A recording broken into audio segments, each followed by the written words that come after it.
સો આ લેક્ચરની અંદર જે છે આપણે શીખશું કે જે બી પેરેલલ સર્કિટને સોલ્વ આપણે કરીએ છીએ તો એની અંદર જે છે એડમિટન્સ મેથડ મેં તમને ઓલરેડી અગાઉના લેક્ચરમાં જે છે શીખવાડી દીધી છે. એડમિટન્સ મેથડથી આપણે કઈ રીતે સોલ્યુશન લાવી શકીએ છીએ.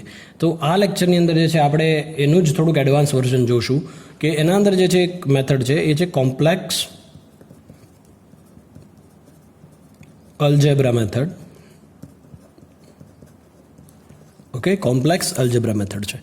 હવે આ જે મેથડ છે એક્ઝામ્પલ જો આપણે લઈએ તો કોઈ એક્ઝામ્પલ જે છે આ ટાઈપનું હું તમને આપી શકું કે આને જો માની લઈએ કે મારી પાસે કોઈ આવી સર્કિટ છે, આ છે આર, એક એલ, બંને પેરેલલ કોમ્બિનેશન. સી અહીંયા જે છે અહીંયા પણ રેઝિસ્ટન્સ છે, અહીંયા પણ ઇન્ડક્ટર. તો જો તમે જોઈ શકો છો આ સિરીઝ કોમ્બિનેશન છે આર એલનું, એ પેરેલલમાં છે આ આર એલ સાથે. એના ક્રોસમાં એક હું સપ્લાય આપી દઉં છું. સો એક આ સપ્લાય મેં આપી દીધો છે અહીંયા. So voltage V is equal to VM sine omega t. એના કારણે જે છે કોઈ કરંટ I જે છે પ્રોડ્યુસ થશે. એ કરંટ જો અહીંયા જશે તો એ કરંટ બનશે I1, એક કરંટ બનશે I2. માની લઈએ R1 છે, આ R2 છે, અહીંયા જે L છે તો આનું રિએક્ટન્સ જ દર્શાવું સીધું તો શું બનશે J ઇન્ટુ XL1. આનું રિએક્ટન્સ જો હું દર્શાવું તો શું બનશે J ઇન્ટુ XL2. ફાઇન. સો હવે હું જોઉં તો આ બંને એકચ્યુઅલમાં તો ઇમ્પિડન્સ કહેવાય ને, આ બંને એકચ્યુઅલમાં તો ઇમ્પિડન્સ કહેવાય ને, કેમ કે બંનેનો સમેશન જે બી મતલબ બંનેનો લોસ તો એ ઇમ્પિડન્સ કહેવાશે. એઝ વેલ એઝ આ બંને જે છે એનું પણ ઇમ્પિડન્સ Z જ કહેવાશે કે નહીં. તો હું આને કહી શકું Z1, આ ઇમ્પિડન્સને કહું Z2. Is that right? સો હું એવું લખી શકું આ ફિગર પરથી કે બે ઇમ્પિડન્સ છે મારી પાસે Z1 and Z2 that is connected in parallel and the potential difference across them is same. Potential difference જો સેમ રહેશે કેમ કે વોલ્ટેજ સેમ રહેશે. સો હું લખી શકું I1 is equal to this I1 is equal to V by R મુજબ હું લખી શકું. તો V બાય R એટલે આ ટોટલ ઇમ્પિડન્સ એટલે કે Z1. સો આ Z1 લખી દીધું મેં. સો અગર આગળ સિમ્પ્લિફાઈ કરું તો શું બનશે Z એટલે આપણને ખબર છે શું છે R1 પ્લસ JXL1. તો આ બનશે JXL1. સેકન્ડ લખું I2 ઇઝ ઇક્વલ ટુ શું બનશે V by Z2 is equal to V by R2 plus JX2. Okay, sorry આ X1 છે, XL1 એકચ્યુઅલી, અને આ જે છે XL2. Is that right? નાઉ હવે તમે જોઈ શકો કે ટોટલ કરંટ જે છે મારે જોવો તો કેટલો બનશે total current is equal to શું બનશે total current I is equal to I1 plus I2. Total current કેટલો બનશે I is equal to I1 plus I2, but એ કેવો બનશે વેક્ટોરિયલી બનશે, બરાબર ને? વેક્ટોરિયલી જોવા જાવ તો આ શું બનશે I1 પ્લસ I2. સો અગર મેં આ I1 ને I2 જે છે હું અહીંયા મૂકી દઉં, પુટ કરું તો કેટલું બનશે? જો I1 બરાબર શું મૂકું I is equal to V upon R1 plus JXL1 plus I2 શું બનશે V divide by R2 plus JXL2. Okay, અથવા તો તમે એવું લખી શકો કે V બાય Z1, આના Z1 જ કહેવાશે, આ છે Z2. So I is equal to what V by Z1 plus V by Z2. V ને કોમન લઈ લઉં તો શું બનશે 1 by Z1 plus V by Z2, કેમ કે આપણે એડમિટન્સ લેવાનું છે ને, એડમિટન્સ મેળવવાનું છે. સો અલ્ટિમેટલી આ શું બનશે V upon Z equivalent. Is that right? તો આપણને ખબર છે સી Z1 આ જે પર્ટિક્યુલર છે માની 1 by Z1 plus 1 by Z2 is equal to હું શું લખી શકું Z ઇક્વિવેલન્ટ લખી શકું કે નહીં? તો એના કારણે જે છે આ Z ઇક્વિવેલન્ટ અને આ V બાય Z ઇક્વિવેલન્ટ હું લખી શકું છું. સો ઇઝ ઇક્વલ ટુ શું બનશે? આ ઓબ્વિયસલી આ તો જે છે એ કન્ડિશન આપણને ખબર જ છે ને, Z1 plus Z2 divide by Z1 into Z2, or you can say Z equivalent is equal to Z1 Z2 divided by Z1 plus Z2. સો આ બનશે 1 બાય Z equivalent અને આ જે બનશે Z equivalent is equal to Z1 Z2 upon Z1 plus Z2. Is that right? સો આના પરથી જે છે ટોટલ કરંટ મારે મેળવવો હોય, total current so total current I is equal to શું બનશે V by Z equivalent or I is equal to V into Y equivalent, capital Y equivalent. Okay, આ રીતે તમે લખી શકો છો. ના સિમિલરલી જો આ જે બન્યું છે એને શું છે I is equal to V into Y equivalent. હવે આ જે સર્કિટ જે હતી એ કોઈ આ સર્કિટ હતી. હવે જો એનું પેરેલલ કોમ્બિનેશન જે છે મેં સોલ્વ કર્યું, અહીંયા મને છેલ્લે જો કરંટ મળી ગયો છે V ઇન્ટુ એડમિટન્સનું ઇક્વિવેલન્ટ. એડમિટન્સ તમને ક્યાંથી મળ્યું? એડમિટન્સ તમને મળ્યું 1 by Z1 plus 1 by Z2 કરીને, બરાબર છે? કેમ કે મારી પાસે બે બ્રાન્ચ છે, 3 બ્રાન્ચ હોય તો એ રીતે હજી અહીંયા શું બનશે 1 પ્લસ Z3, તો એ ઇક્વિવેલન્ટ જ કહેવાશે. Is that right? બીજી રીતે તમને કહું તો બીજી રીતે જો હું કહું તો એક બીજી જે છે હું સર્કિટ લઉં છું.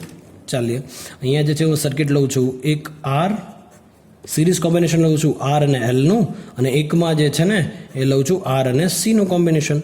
હવે આના એક્રોસમાં હું જે છે એક સપ્લાય આપું છું વોલ્ટેજ. સો અહીંયા બનશે R1, આ તમારો R2 બનશે. લોસીસ જો દર્શાવું તો આ તમારું બનશે JXL, અને આનો લોસ દર્શાવું તો હવે બનશે -JXC. That we all know. I અને અહીંયા V is equal to VM sine omega t બનશે કે નહીં બને ભાઈઓ? હવે આ રીતે બનશે,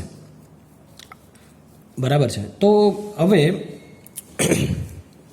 સી આને જો હું સોલ્વ કરું તો કઈ રીતે બનશે? સો મારી પાસે જે છે, હવે હું લખું, જો આ પર્ટિક્યુલર, આ તો Z1 થઈ ગયું ને, આ પર્ટિક્યુલર આ જે છે એ Z2 થઈ ગયું. સો ઇક્વેશન ઇઝી બની જશે. Z1 is equal to R1 plus JXL, Z2 is equal to R2 minus JXC. So the total impedance will be, total impedance જે છે કેટલું બનશે? Z ઇક્વિવેલન્ટ એટલે શું બનશે? આ Z1 અને Z2 પેરેલલ છે ને, પેરેલલના સોલ્વ કરવા માટે આપણને ખબર છે શું લઈએ છીએ? Into divide by plus. So Z1 into Z2 divide by શું બનશે? Z1 plus Z2. Now the total current, અગર ટોટલ કરંટ તમારે જોવે છે તો શું કરવું? Total current I is equal to what? V by Z equivalent કરવું પડે કે નહીં? એનો મતલબ એવો થયો કે V ઇન્ટુ Y ઇક્વિવેલન્ટ. એનો મતલબ એવો થયો 1 by Z1 plus Z2. Branch current જો જોવો હોય તો I1, જો એક કરંટ અહીંયા I1 જાય છે, એક કરંટ અહીંયા I2 જાય છે. સો I1 ઇઝ ઇક્વલ ટુ શું બનશે? V by Z1 is equal to શું બનશે? V into I1. અને I2 બનશે એ શું બનશે? V upon Z2 is equal to V into Y2. આ બંને ઉપરથી જે છે આ બંને V ઇન્ટુ Y, તો અલ્ટિમેટલી આ શું છે? Y ઇક્વિવેલન્ટ છે, ઇઝ ઇક્વલ ટુ શું બનશે? Y1 plus Y2. ઓકે, આવું તમે કહી શકો. નાવ સો જો હવે if this particular V is equal two, માની લઈએ કે V એટ એન એંગલ કોઈ 0 છે, અને જે તમને Y ઇક્વિવેલન્ટ મળ્યું છે, સી આ V છે એ કોઈ 0 એંગલે છે, સોરી આ જે V છે એ કોઈ 0 એંગલે છે, અને આ Y ઇક્વિવેલન્ટ જે છે એ તમારો કોઈ એંગલે છે. માની લઈએ કે એ કોઈ એંગલ જે છે, માની લઈએ કે ફાઈ એંગલે છે, બરાબર છે. So Y at an angle phi. So હું લખી શકું I is equal to V Y equivalent is equal to V Y at an angle phi. So in general, V is equal to શું બનશે? V at an angle alpha, and Y equivalent is equal to Y at an angle beta. So total જે current બનશે I is equal to V Y equivalent, VY તો આવી જ ગયું છે, okay, is equal to V Y at an angle alpha plus beta. Okay, સો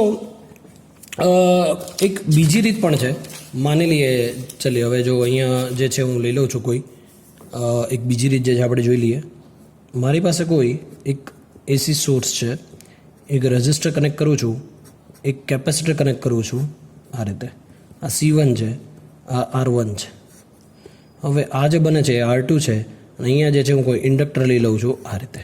સો આને આપી દઉં છું R2, આ L2 આપી દઉં છું, બરાબર છે. I1 આ ધારી લીધેલો છે આપણે, ને આ I2 છે અને આ IO છે. સો આના પરથી હું લખી શકું ને I1 પ્લસ I2. ચાલો સોલ્વ કરીએ આને. So I is equal to V by Z is equal to I, so શું બનશે? V by Z1 plus V by Z2. કેમ કે I1 અલ્ટિમેટલી શું છે? આ કરંટ અહીંથી જાય છે, તો આ તો ટોટલ ઇમ્પિડન્સ Z1 થયો ને, આ ટોટલ ઇમ્પિડન્સ આનું Z2 થયું, એટલા માટે સીધું લઈ લીધું મેં. બટ V એટલે Z1 એટલે આપણે શું લીધું? R1 minus JXC1. આનું રિએક્ટન્સ શું થશે? માઇનસ JXC1 થશે ને ભાઈઓ. સો માઇનસ JXC1 પ્લસ શું બનશે? V ડિવાઈડ બાય Z2 એટલે શું છે? R2 plus JXL2. નાવ હવે જોઈએ આપણે, તો આ મુજબ જે છે તમે સોલ્વ કરો. ચાલો હવે લઈ લઈએ આપણે V by Z is equal to, આ V બાય Z જ હતું ને, ઇઝ ઇક્વલ ટુ V આપણે લઈ લઈએ આ રીતે કોમન. સો આ રીતે જે હું લખું તો આ શું બનશે? R1 માઇનસ એક JC1 ઇન્ટુ, હવે આનું જે છે આપણે શું લઈ લઈએ? કોન્જ્યુગેટ ચાલે. R1 પ્લસ, આ માઇનસ છે તો પ્લસ આવશે અહીંયા, JXC1 divide by R1 plus JXC1 plus જે છે આ શું છે? V, તો V તો કોમન લઈ લીધું, તો 1 બાય R2 પ્લસ JXL2, બરાબર છે, ઇન્ટુ શું બનશે? આનું પાછું કોન્જ્યુગેટ, તો R2 minus L2 divide by R2 minus JXL2. Is that right? Okay, આવું કંઈ બને છે. તો હવે જુઓ તમે, એક ઇક્વેશન બનશે આનું કે R1 ડિવાઈડ બાય શું બનશે? આ જો R1 આ JXC1 જ બનશે. સો R1 અલગ લખું છું, R1 અપોન ધીસ. સો આ શું બનશે? R1 square plus XC1 square plus શું બનશે? JXC1 તો ડિવાઈડ બાય આ ભાઈ આવશે. સો R1 square XC1 square plus શું બનશે? R2 divide by R2 square plus XL2 square. Minus JXL2 R2 square plus XL2 square. તો આવું કંઈ બને છે. Is that right? ઓકે, ચાલો આને યાદ રાખીને આપણે ફર્ધર જે છે સિમ્પ્લિફાય કરીએ. સો જો અલ્ટિમેટલી આના અંદર જે છે આ શું છે, આ જે છે એ શું છે તમારું, એ છે G1 કન્ડક્ટન્સ છે, આ છે B1 સસેપ્ટન્સ છે, આ શું છે એ પણ G2 કન્ડક્ટન્સ છે, અને આ શું છે B2 તે સસેપ્ટન્સ છે. સો એના મુજબ જે છે હું જો આગળ ફર્ધર જે છે સિમ્પ્લિફાય કરું તો કઈ રીતે મને મળે છે, જોજો અહીંયા ધ્યાન આપજો.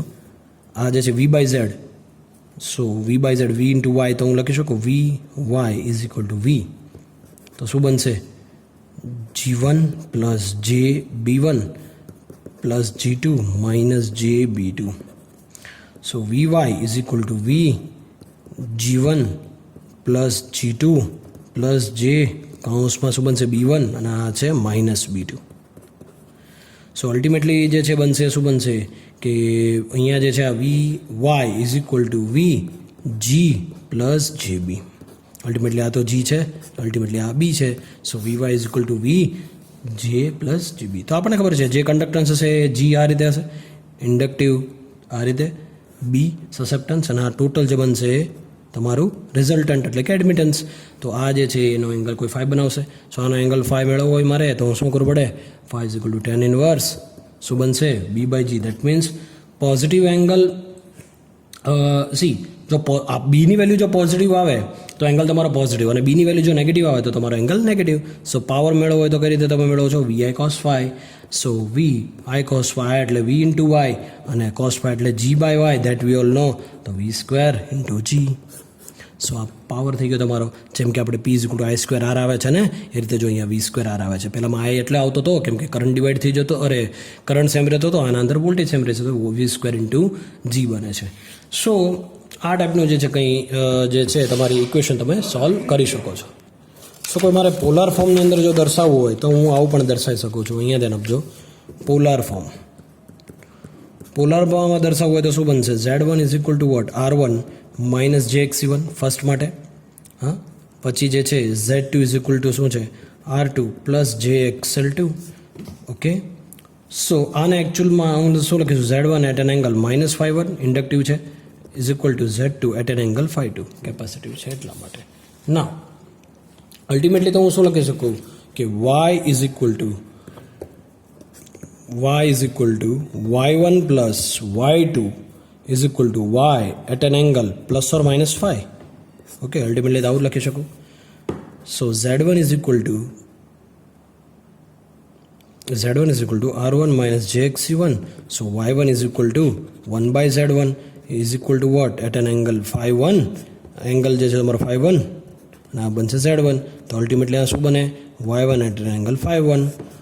Z2 is equal to R2 plus JXL2. So આ શું બનશે, Z2 at an angle ϕ2. So y2 is equal to 1/Z2 is equal to what, y2 at an angle minus ϕ2. So y2 is equal to 1/Z2. So આ equation જે છે તો આ રીતે બની શકે છે. Fine, thank you.